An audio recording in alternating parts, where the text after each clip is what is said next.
Even though the Wii U won't exactly go down with the best reputation, it is still a vastly underrated system with a fantastic library. And here are my top 5 favorite Wii U games.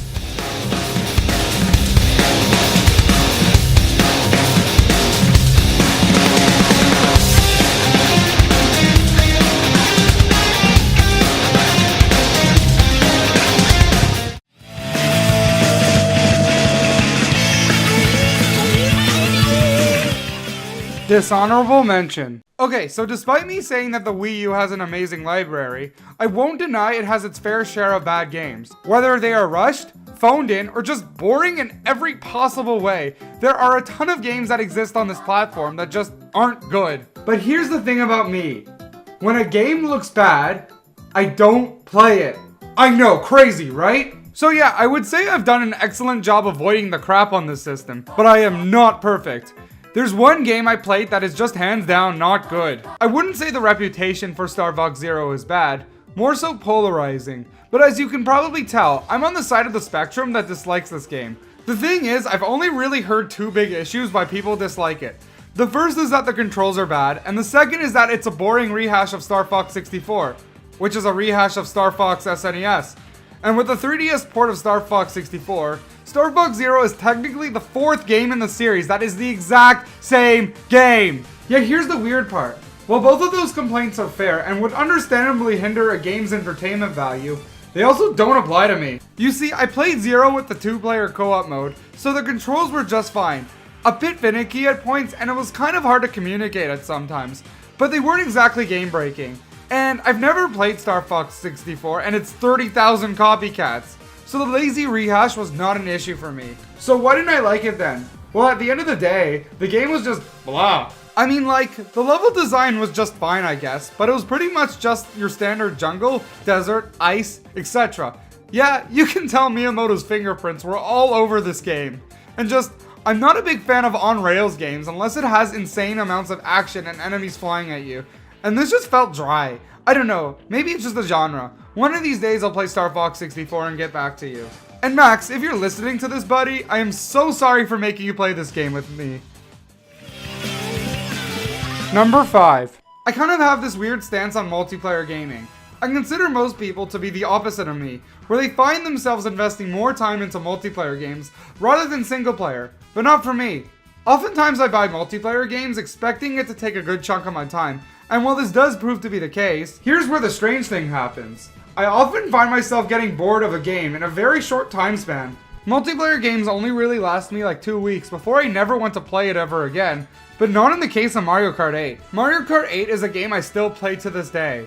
Probably because it's the only competitive multiplayer game that any casual can get into. To me, I can't really get into a game with more than one person if I can't really find more than one person to play the game with. And playing online without voice chat just doesn't do it for me. I could go on to talk about its amazing features like the anti-gravity mechanic, the insanely fun varied stage design, and the right amount of balancing that doesn't make the game feel broken. Mario Kart Week! But I might as well make this video a Mario Kart 8 review. Might actually do that one of these days. Still would like a Double Dash sequel though. Number 4. So on my channel, I have made it no such secret of my pure hatred towards Paper Mario Sticker Star.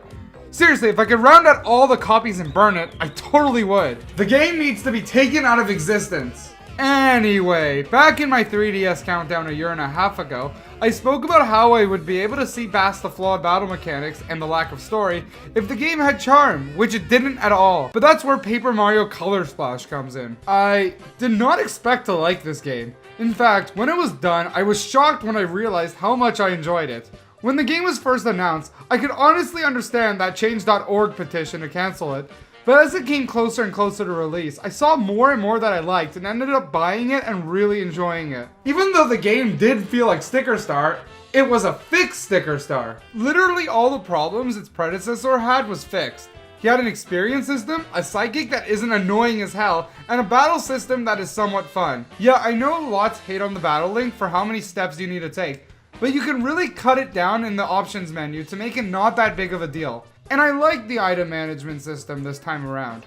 It actually had some challenge that I feel no other Paper Mario game had. You know, it's not really saying much, but I think this is the hardest Paper Mario game. And the biggest issue Color Splash fixed, which I said earlier, was that it had a lot of charm and personality. The levels actually felt interesting to explore, whether it was from cooking a steak, to solving a puzzle in a haunted mansion, to a freaking Mario Bros. 3 level. Honestly, the uniqueness of every level is what made me enjoy the game so much.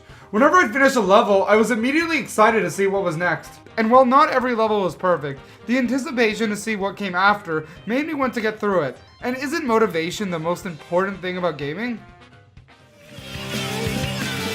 Number 3. Dabbling in a video game series you have never played before is usually a curious experience. You hear all this talk about a game you have never played and no real clue what it's like, so you're tempted to play it even though you have no idea if you'll like it or not. Because even if a game is considered the second coming, if it's not for you, you just want to enjoy it. So I was pleasantly surprised how much I loved Pikmin 3. Yeah, that's right, I had never played a Pikmin game before. I had seen a few Let's Plays and at the back of my mind may have thought, I should try this series sometime, but never really considered actually doing it.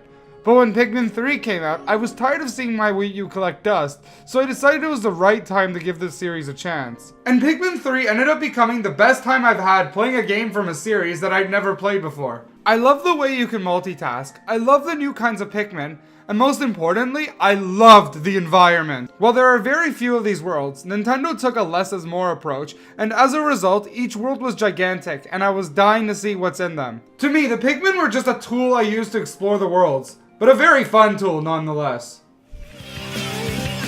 Number 2. You know, it's not really a surprise when a Smash Bros. Game makes anyone's list of best games on a Nintendo system, so I'll just cut to the chase. Instead, I'll talk about how this game is the definitive version of Smash. Though many will tell you Melee is the best one, the people that actually believe this are just a minority, albeit a loud minority. Smash Wii U is the best one for one simple reason: the character roster.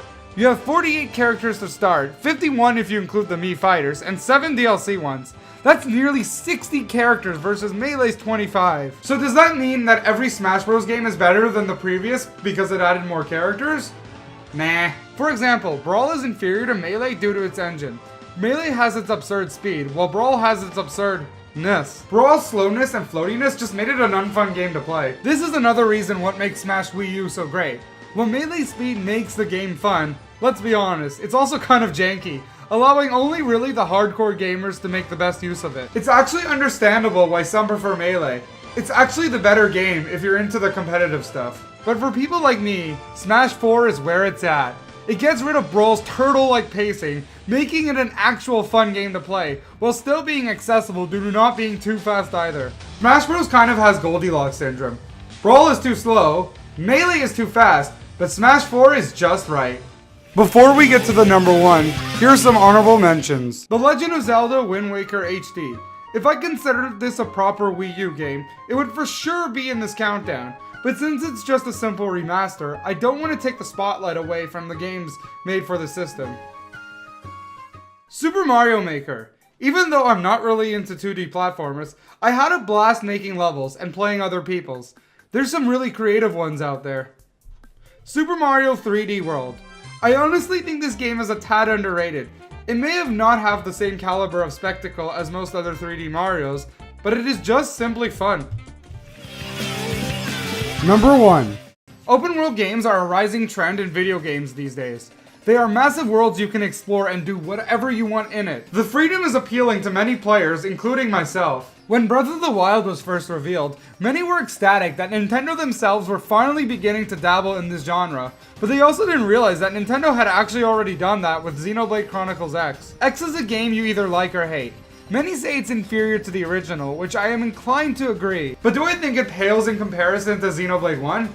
Hell no! But before I can talk about the good, I'll get the bad out of the way. While Xenoblade 1's battle mechanics were sort of confusing in the beginning, yet easy to get the hang of, I played 120 hours of Xenoblade X and I still don't understand everything. Though I like a bit of complexity in combat, X takes this complexity up to 11, where it just simply cannot be casually played.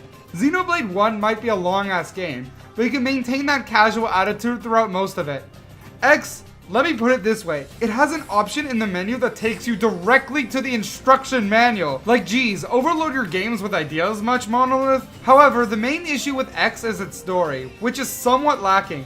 Although towards the end of the game it becomes slightly more interesting, it's not really enough to make me praise the game's plot. However, that is not necessarily a bad thing. I mean, not every game needs to have a deep and enriching story. Games can sometimes be made for other reasons. And oh boy, those other reasons are where it shines. As I said, X was made to be an open world game. Therefore, the story of Xenoblade X is really about the planet you are on, Mira. And my god, Mira was such a delight to explore. I mean, just look at this.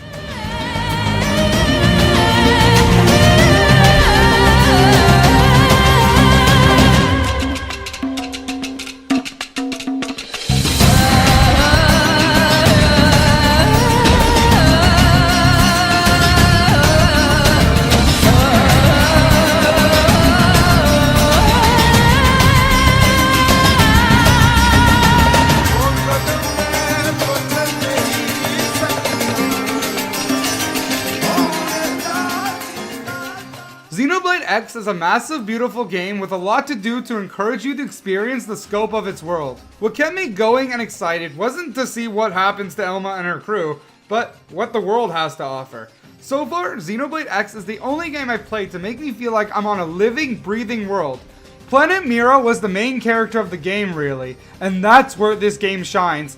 That's why it's so special, and that's why it is my favorite Wii U game. My name is Nothing Just Go, and while I've given these Wii U games lots of praise, the thing is they are either niche, have glaring problems that I was willing to overlook, or games you can pretty much just find on any Nintendo console. I guess what I'm trying to say here is I totally get why the Wii U wasn't for everyone, but I still found the games awesome.